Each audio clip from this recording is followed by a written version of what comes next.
Magandang araw. Ngayon ay pag-aralan natin ang Visualizing and Describing Solid Figures Part 7.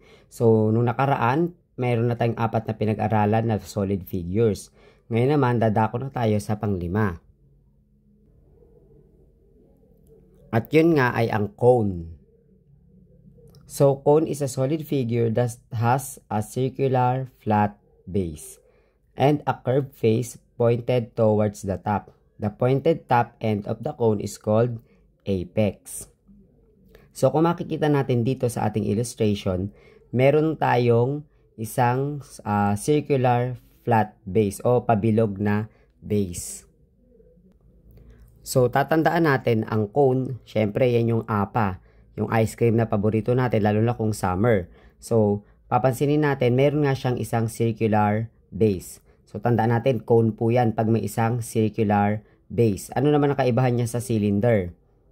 Yes, pag cylinder, dalawa ang circular bases. Pero pag cone, isa lang po ang circle. Then, meron siyang curved face. So, ito yung curved face niya, no?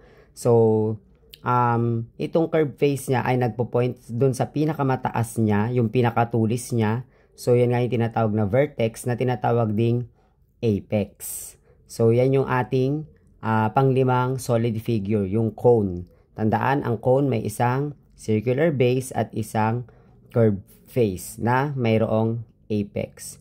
So, sana po ay may natutunan kayo. Thank you and God bless.